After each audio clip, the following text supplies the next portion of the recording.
कक्षा 10वीं गणित अध्याय 2 चरों का रैखिक समीकरण। देखते हैं प्रश्न वाले 2.1 को। इसी क्वेश्चन को सॉल्व करेंगे बारी बारी से। तो चलिए फिर देखते हैं। पहला क्वेश्चन है, एक विद्यालय के क्रिकेट कोच ने 3 बल्ले और 6 गेंदें 3900 रुपये में खरीदी। वहीं से उन्होंने 1 बल्ला और 2 गेंदें 1300 रुपये में खरीदी।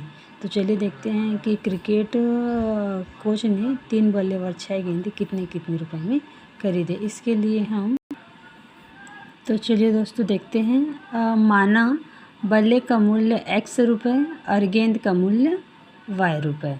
प्रश्नानुसार 3x + 6x = 3900 रुपये। इसको हम पहला समीकरण मान लेते हैं। वैसे ही x 1x + 2x है ना, ये आपका दूसरा बल्ले और गेंद की कीमत था। ठीक है, इक्वल टू कितना हो जाएगा आपका 1300 रुपये। ये हो गया हम लोग का दूसरा क्वेश्चन। ठीक है, चलिए देखते हैं नेक्स्ट क्वेश्चन। दूसरा क्वेश्चन है, 2 संख्याओं का योग 16 तथा उनका अंतर 8 है। माना कि नंबर दूसरा का हल देखेंगे। माना कि प्रथम संख्या x, दूसरा संख्या y है। प्रश्नानुसार x + y = 16। वैसे ही x - y = कितना 8 हो जाएगी, क्योंकि उसमें 2 संख्याओं का योग पूछा था और 2 संख्याओं का अंतर पूछा था।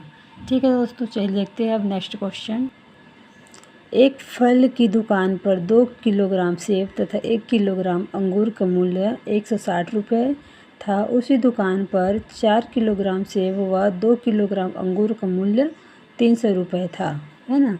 देखेंगे इसका मूल्य को वही फिर से मानेंगे x। और तीसरा क्वेश्चन में देखेंगे, माना कि 1 किलोग्राम सेब की कीमत x रुपये तथा 1 किलोग्राम अंगूर की कीमत y रुपये।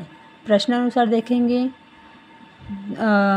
2x + 1y = 160 किलो, है ना, 60 रुपये। और वैसे 4x + 2y = 300 रुपये। यही हमसे पूछा था कि 2 किलो किसका सेब का और 1 किलो अंगूर का पूछा था, है ना। इसमें भी वही 4 किलो सेब और 2 किलो अंगूर का पूछा था। तो ये रहा हम लोग का तीसरा क्वेश्चन। अब देखते हैं नेक्स्ट क्वेश्चन। देखते हैं चौथा क्वेश्चन को। नरेश ने अपनी पुत्री से कहा कि 7 साल पहले मेरी आयु तुम्हारी आयु से 7 गुनी थी और अब से 3 साल बाद मेरी आयु तुम्हारी आयु के 3 गुनी हो जाएगी।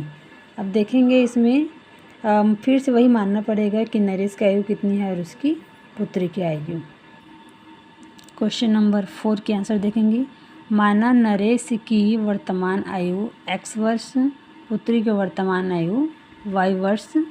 7 साल पहले नरेश की आयु x - 7 वर्ष और उसकी पुत्री की आयु x - 7 वर्ष। चूँकि पहले बोला है तो माइनस करेंगे। वैसे नरेश की आयु 7 गुना पुत्री की आयु, है ना, यानी कि पुत्री की आयु से 7 गुना है। अब देखेंगे x - 7, ठीक है, x - 7 = कितना हो जाएगा आपको 7 × y - 7। चूँकि x का मान आपको दिया हुआ है, नरेश की आयु को पुत्री की आयु के 7 गुना है बोला था ना, तो ये 7 तो आपका 7 गुना हुआ।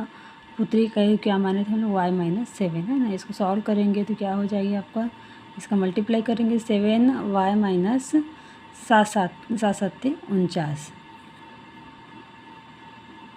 अब चर संख्याओं को आपका बायां साइड ले आते हैं और, है ना, अचर को हम लोग दाएं साइड ले आते हैं। अब 49 में 7 माइनस करेंगे तो कितना बचेगी, 42 बचेगी। और ये दोनों तो आपका माइनस होने वाला नहीं, चूँकि दोनों के पास अलग अलग चर संख्याएँ हैं। ठीक है, अब ये है, इसको हम लोग पहला समीकरण मान लेते हैं। उसके बाद 3 साल बाद नरेश की आयु यानी x + 3 वर्ष और पुत्री की आयु y + 3 वर्ष। अब इसमें बाद में बोला है तो इसमें प्लस करेंगे। इधर क्या बोला था आपका, पहले बोला था इसलिए माइनस किए थे। इधर आपको बाद में बोला है ना, बाद में तो प्लस करेंगे, है ना। नरेश की आयु 3 गुनी हो जाती है किसकी, पुत्री की। अब पुत्री की आयु क्या माने हम लोग x + 3 वर्ष, है ना। तो नरेश की आयु क्या था, x प्लस 3, और पुत्री की आयु क्या है 3 गुणा y प्लस 3। ठीक है, अब इसका फिर से वही मल्टीप्लाई करेंगे तो कितना हो जाएगा आपको 3y करेंगे 3y हो जाएगी, प्लस की प्लस 3 3 जा 9। ठीक है, 3x प्लस 3।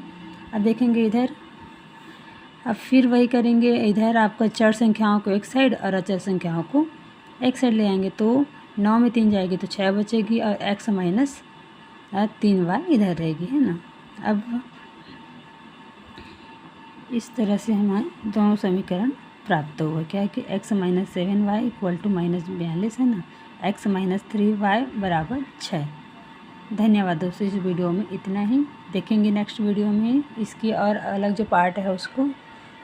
तो तब तक के लिए धन्यवाद।